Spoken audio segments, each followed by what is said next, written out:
How do you think your life has taken a toll ಅಂತ ಹೇಳಲ್ಲ, but after ಮಗನ ಹೆಸರು Zion, correct, Zion, correct. So Zion ಹುಟ್ಟಿದ ಮೇಲೆ ಹೌ ಅಂದರೆ ಹೆಂಗೆ ಚೇಂಜ್, ತುಂಬ ಡ್ರಾಸ್ಟಿಕ್ ಚೇಂಜ್ ಆಗೋಗಿದೆ. ಅಂದರೆ ಅಫ್ಕೋರ್ಸ್ ಸ್ಕೆಡ್ಯೂಲು ಆ ಥರದ್ದೆಲ್ಲ ಚೇಂಜ್ ಆಗುತ್ತೆ. In terms of your mind balance, ನಿಜ ಹೇಳಬೇಕು ಅಂತಂದರೆ ನನ್ನ ಲೈಫು ಟ್ವಿಸ್ಟ್ ಆ್ಯಂಡ್ ಟರ್ನ್ ತೊಗೊಂಡಿರೋದು. ಆ್ಯಂಡ್ ನನ್ನ ಲೈಫು ಒಂದು ವ್ಯಾಲ್ಯೂ, ನನ್ನ ಲೈಫ್ಗೆ ಒಂದು ವ್ಯಾಲ್ಯೂ ಬಂದಿರೋದೇ ನನ್ನ ಮಗ ಬಂದ ಮೇಲೆ. ಆ್ಯಂಡ್ ನನ್ನ ಮಗ ಬಂದ ಮೇಲೇ ನನಗೆ ನನ್ನ ವ್ಯಾಲ್ಯೂ ಏನು ಅಂತ ಗೊತ್ತಾಗಿದ್ದು, ಅಥವಾ ನನ್ನ ಮಗ ಬಂದ ಮೇಲೇ ನನಗೆ ನನ್ನ ತಾಯಿ ವ್ಯಾಲ್ಯೂ ಏನು ಅಂತ ಗೊತ್ತಾಗಿದ್ದು. ಒಂದು ಪೇರೆಂಟ್ ಎಷ್ಟು ಏನು ಕಷ್ಟಪಡ್ತಾರೆ ಅದೆಲ್ಲ ನಮಗೆ ತುಂಬ ಆಡಿದ್ದಾರೆ, ಎಲ್ಲರೂ ಮಾಡ್ತಾರೆ ಅಂತ ಅನಿಸಿರುತ್ತೆ, ಎಲ್ಲರೂ ಅದನ್ನು ಮಾತಾಡಿರ್ತೀವಿ ಆಯಿತಾ. ಬಟ್ ನಾನು ನನ್ನ ಮಗ ನನ್ನ ಲೈಫಿಗೆ ಬಂದ ಮೇಲೇ ಫಸ್ಟ್ಲಿ ನನಗೆ ನನ್ನ ವ್ಯಾಲ್ಯೂ ಏನು ಅಂತ ಗೊತ್ತಾಗಿದ್ದು. ಸೂಪರ್. ಒಂದು ಪರ್ಸ್ನಾಲಿಟಿ, ಒಂದು ಹ್ಯೂಮನ್ ಬೀಯಿಂಗ್ ಆಗಿ, ಒಂದು ಮನುಷ್ಯಳಾಗಿ ಏನೇನು ಸಿಗಬೇಕು ಅಥವಾ ಏನೇನು ನಾನು ತಗೋಬೇಕು, ಏನೇನು ಸಿಗ್ತಾ ಇಲ್ಲ, ಯಾವುದು ಇಂಪಾರ್ಟೆಂಟ್ ಅಲ್ಲ, ಅದೆಲ್ಲ ನನಗೆ ಬಂದಿದ್ದು ನಾನು ತಾಯಿ ಆದಮೇಲೆ. When was the last time ಖುಷಿಯಾಗಿ ಅತ್ತಿದ್ದು, ಹ್ಯಾಪಿ ಟಿಯರ್ಸ್?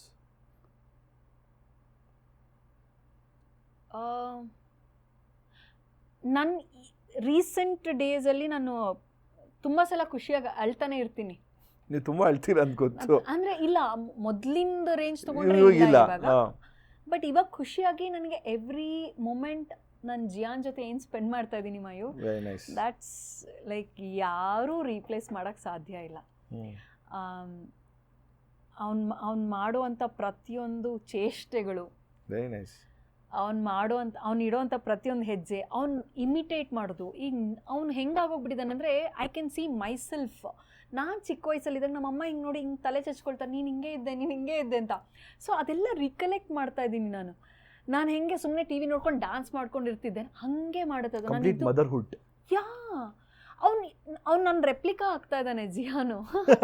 ಸೊ ಅದನ್ನು ನೋಡಿ ಇನ್ಫ್ಯಾಕ್ಟ್ ನೆನ್ನೆ ಕೂಡ ನಾನು ಐ ಕ್ರೈಡ್. ನೆನ್ನೆ it was a very tough time ನನಗೆ, ತುಂಬ ಚಾಲೆಂಜಸ್ಸು ಆಯಿತಾ. As a parent, as a mother, ನನಗೆ ಪ್ರತಿ ಕ್ಷಣವೂ ಇದು ನಾನು ಮಾಡ್ತಾ ಇರೋದು ಸರಿನಾ ತಪ್ಪಾ ಅನ್ನೋ ಒಂದು ಪ್ರಶ್ನೆ ಬರುತ್ತೆ. ಈ ಜನ್ರೇಷನ್ ಮಕ್ಕಳಿದಾರಲ್ಲ, ಅವರು ನಮ್ಮ ಥರ ಅಲ್ಲ. ಇಟ್ಸ್ ವೆರಿ ಚಾಲೆಂಜಿಂಗ್ ಅವ್ರನ್ನ ಹ್ಯಾಂಡಲ್ ಮಾಡೋದು.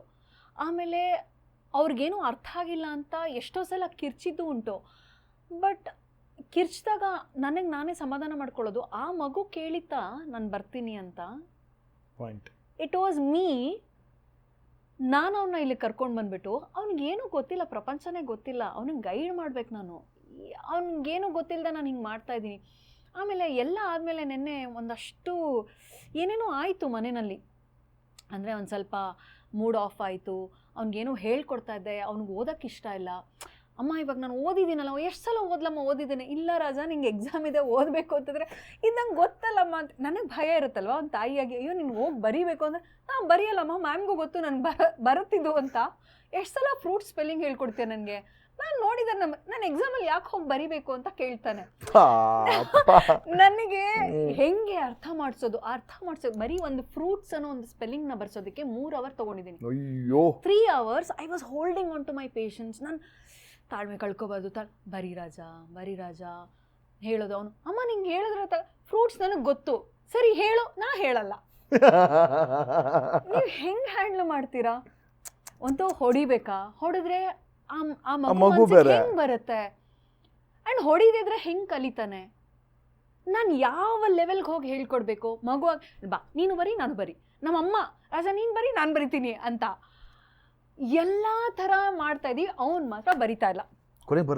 ಇಲ್ಲ, ಈ ಸರ್ ನನಗೆ ಬರುತ್ತೆ, ನನಗೆ ಗೊತ್ತು ಅಂತ ಮ್ಯಾಮ್ಗೂ ಗೊತ್ತು, ನಾನು ಯಾಕೆ ಎಕ್ಸಾಮಲ್ಲಿ ಬರಿಬೇಕು? ಕ್ಲಾರಿಟಿ ಇದೆ ಗುರು, ಸಾಲಿಡ್ ಕ್ಲಾರಿಟಿ ಇದೆ. ಯಾಕೆ ಗುರು ನನ್ನ ತಲೆ ತಿಂತ್ಯಾ? ಇನ್ನೂ ಒಂದು ಹೇಳ್ತೀನಿ, ರೀಸೆಂಟಾಗಿ ನಡೆದಿರೋದು. ಈ ತೋಟಕ್ಕೆ ಹೋಗೋ ತಿಮ್ಮ ಅಂತ ಒಂದು ಗೊತ್ತು, ಈ ಕನ್ನಡದ ಪದ್ಯ ಇದೆ ಆಯ್ತಾ. ನನ್ನ ಮಗ ಕನ್ನಡ, ಆಬ್ವಿಯಸ್ಲಿ ನಮ್ಮ ಮನೆಯಲ್ಲಿ ಕೊಡಗು ಮಾತಾಡ್ತೀವಿ, ಕೊಡವ ಭಾಷೆ ಮಾತಾಡ್ತೀವಿ.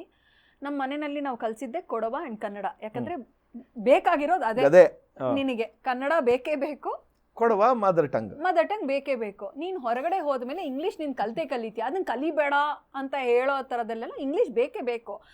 ಕನ್ನಡ ಅವ್ನು ಕನ್ನಡ ಅವ್ನ ಪ್ರೊನೌನ್ಸಿಯೇಷನ್ ತುಂಬ ಮುದ್ದಾಗಿರುತ್ತೆ, ಕೇಳಿಸ್ಕೊಳ್ಳಿ. ಹುಡುಗರಿಗೆ ಉಲ್ಲುಗಲೇ ಅಂತೆಲ್ಲ ಇಟ್ಸ್ ವೆರಿ ಕ್ಯೂಟ್ ಆಯ್ತಾ. ಕಲಿತಾ ಇದೆ ಪಾಪ, ಎಷ್ಟು ಚೆನ್ನಾಗಿ ಕನ್ನಡ ಮಾತಾಡುತ್ತದು.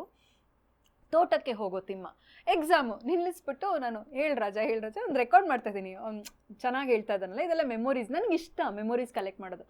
ಅವ್ನು ಹೇಳ್ದ ತೋಟಕ್ಕೆ ಹೋಗೋ ತಿಮ್ಮ, ತೋಲ ಬಂದಿತ್ತಮ್ಮ ಅಂದ್ಕೊಂಡೆಲ್ಲ ಹೇಳ್ದ. ಆ ತಿಮ್ಮನ ಕ್ಯಾರೆಕ್ಟರ್ ಹೆಂಗೆ ಅಂತಂದ್ರೆ, ಅಮ್ಮ ಏನು ಹೇಳಿದ್ರು ನಾನು ಮಾಡಲ್ಲ ಅಂತ ಹೇಳುತ್ತೆ. ರೆಕಾರ್ಡ್ ಮಾಡ್ತಾ ಇದ್ದೀನಿ, ಅವನು ಅಮ್ಮ ಇವ್ನು ತಿಮ್ಮ ಏನು ಲೂಸಾ ಅಂತ ಕೇಳ. ನಾನು ಹಿಂಗೆ ನಕ್ಕಿದ್ದೀನಿ. ಯಾಕೆ ಅಂದರೆ, ಅಲ್ಲ ಅವ್ರಮ್ಮ ಏನು ಹೇಳಿದ್ರು ನಾನು ಮಾಡಲ್ಲ ಅಂತ ಹೇಳ್ತಾನೆ. ಅವನ ಬಗ್ಗೆ ನಾನು ಯಾಕೆ ಓದಬೇಕು ಅಂತ ಕೇಳ್ತಾನೆ. ನಾನು ಒಂದು ಸೆಕೆಂಡು ಕರೆಕ್ಟ್ ಅಲ್ವಾ, ತಿಮ್ಮನ ಬಗ್ಗೆ ಇವ್ನು ಯಾಕೆ ಹೇಳ್ಬೇಕು? ಅವ್ನು ತಿಮ್ಮ ಏನು ಕೆಲಸ ಮಾಡಿದವನು? ಅಮ್ಮ ಏನು ಹೇಳಿದ್ರು ಮಾಡಲ್ಲ ಅಂತ ಹೇಳ್ತಾ ಇದ್ದಾನೆ, ಅವ್ನು ಲೂಸ್ ಅಲ್ವಾ? ಅವನ ಬಗ್ಗೆ ನಾನು ಯಾಕೆ ಓದ್ಲಿ ಅಮ್ಮ?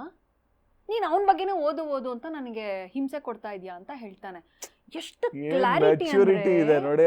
ಅವ್ನಿಗೆ ಅವಾಗ ಅದು ಓದ್ತಾ ಇದ್ದಾಗ 5 ವರ್ಷಕ್ಕೆ ಆ ಕ್ಲಾರಿಟಿ ಅವ್ನಿಗೆ. ಯಾಕೆ ಓದ್ಬೇಕು ನೀನು ಹೇಳಮ್ಮ? ಅವ್ನು ಏನು ಕೆಲಸ, ಅವನೇನು ಅಮ್ಮನ ಮಾತು ಕೇಳ್ತಾ ಇದ್ದಾನ ಅವನ ಬಗ್ಗೆ ನಾನು ಹೇಳಿ ಕಲ್ತ್ಕೊಳ್ಳೋದಕ್ಕೆ ಅಂತ ಹೇಳ್ತಾನೆ, ವಿಚ್ ಇಸ್ ರೈಟ್. ಸೊ ಹಾಗೆ ಅಷ್ಟು ಕ್ಲಾರಿಟಿ ಇರೋ ಮಕ್ಳ ಹತ್ರ ನಾವು ಓದ್ದಂಗೆ ನೀವು ಓದಬೇಕು ಅಂತ ಹೇಳೋದು ತಪ್ಪು, ತುಂಬ ಕಷ್ಟ. ಈಗಿನ ಲೈಫ್ಗೆ ನಾವು ಅಡಾಪ್ಟ್ ಮಾಡ್ಕೋಬೇಕು, ಈಗಿನ ಜನ್ರೇಷನ್ಗೆ ನಾವು ಆ ಅಡಾಪ್ಟೇಷನ್ ಇದೆಯಲ್ಲ, ಆ ಪ್ರಾಸೆಸ್ ಇದೆಯಲ್ಲ, ಸಖತ್ ಕಷ್ಟ. ನೆನ್ನೆ ನನಗೆ ಇವಾಗ ನಾನು ನಗ್ತಾ ನಿಮ್ಮ ಜೊತೆ ಮಾತಾಡ್ತಾ ಇದ್ದೀನಿ, ಬಟ್ ನೆನ್ನೆ ನೀವೇನಾದರೂ ಬಂದಿದ್ದರೆ ನಾನು ಹಿಂಗೆ ತೊಗೊಂಡು ನಾನು ನನ್ನ ಮಗನಿಗೆ ಬೈದೆ, ನನ್ನ ಮಗನಿಗೆ ನಾನು ಹೊಡೆದೆ ಅಂತ. ಬಟ್ ಎಲ್ಲಿದ್ವಿ ನಾವು? ಅದೇ ಹ್ಯಾಪಿ ಟಿಯರ್ಸ್ ಅದೆಲ್ಲ ಆಯಿತು, ಅಷ್ಟೆಲ್ಲ ಆಯಿತು. ಅದಾದಮೇಲೆ ಮಗು ಬಂದು ನಾನು ಫುಲ್ ಅಪ್ಸೆಟ್ ಆಗಿರ್ತೀನಿ, ನನ್ನ ಪಾಡಿಗೆ ನಾನು ಅಳ್ತಾ ಇದ್ದೀನಿ, ಯಾರಿಗೂ ಏನೂ ಹೇಳಿಲ್ಲ. ನನ್ನ ಪಾಡಿಗೆ ನನಗೇನು ಅಂತಂದರೆ, ನಾನು ಫೇಲ್ ಆಗ್ತಾ ಇದ್ದೀನಾ ಆ್ಯಸ್ ಅ ಮದರ್? ನಾನು ನಾನು ಒಂದು ಅಮ್ಮ ಆಗ್ಬಿಟ್ಟು ನನಗೆ ಫ್ರೂಟ್ ಸ್ಪೆಲ್ಲಿಂಗ್ ಬರ್ಸೋಕ್ಕಾಗ್ತಾ ಇಲ್ವಾ ನನಗೆ ಅಂತ ನಂದು ಫ್ರೂಟ್ ಮಗನೇ ಅಂತ ಹೇಳ್ಬೋದು. ಒಂದು ಫ್ರೂಟ್ 3 ಅವರಿಂದ ಟ್ರೈ ಮಾಡಿದ್ದೀನಿ, ಅವನು ಒಂದು ಫ್ರೂಟ್ ಸ್ಪೆಲ್ಲಿಂಗ್ ಬರ್ತಿಲ್ಲ, ನನಗೆ ಬರ್ಸೋಕ್ಕಾಗ್ತಾ ಇಲ್ಲ. ಸೊ ನಾನು ನನ್ನ ಲೆವೆಲ್ ನೋಡಿ, ನಾನು ಫೇಲ್ ಆಗ್ತಾ ಇದ್ದೀನಿ, ಲೆವೆಲ್ಗೆ ಹೋಗಿದ್ದೀನಿ ನಾನು. ಅದಾದಮೇಲೆ ಫುಲ್ ಹತ್ತಿದ್ದೀನಿ, ಇಡೀ ದಿನ ನಾನು ಹತ್ತಿದ್ದೀನಿ. ನಾನು ಯಾರಿಗೂ ಹೇಳ್ಕೊಳಕ್ಕಾಗಲ್ಲ, ಎಲ್ಲರೂ ಹಿಂಗೆ ನಗ್ತಾರೆ. ಬಟ್ ನನ್ನ ಚಾಲೆಂಜಸ್ ಐ ಆಮ್ ಶ್ಯೂರ್ ನನ್ನ ಥರ ಇರುವಂಥ ಈ ತಾಯಂದ್ರಿಗೆ ಎಲ್ಲರೂ everybody will go through this. I'm not offending, ನಾನು ನಗ್ತಿರೋದು, ಬಟ್ ಇಟ್ ಇಸ್ ಫನ್. ಎಲ್ಲರಿಗೂ ಈಗ ನೋಡಿ, ನೆನ್ನೆ ಅಳ್ತಿದ್ದ, ಇವತ್ತದು ನಂಗೆ ನಗು ಖಂಡಿತ ಬರುತ್ತೆ. ಬಟ್ ಆ ಸಿಚುವೇಶನಲ್ಲಿ ಅಳ್ತಾ ಇರ್ತೀನಿ. ನೆನ್ನೆ ಬಂದು ಮಗು ತಪ್ಕೊಳ್ತು ಆಯಿತಾ, ಬಂದು ನಾನು ಹಿಂಗೆ ಮಾಡ್ತಾ ಇದ್ದೆ, ತಪ್ಕೊಳ್ತು. ನಾನು ತಪ್ಕೊಳ್ಳಿಲ್ಲ, ಅವನೇ ನನ್ನ ಕೈನ ತೊಗೊಂಡು ಹಿಂಗೆ ಹಗ್ ಮಾಡಿಸ್ಕೊಂಡ. He literally made me hug him. ನನ್ನ ಕೈ ಹಿಂಗೆ ಬಿಟ್ಬಿಟ್ಟಿದ್ದೆ, ಅವನೇ ಹಿಂಗೆ ತೊಗೊಂಡು ಹಿಂಗೆ ಇದು ಮಾಡಿಬಿಟ್ಟು ಸಾರಿ ಅಮ್ಮ ಅಂದ.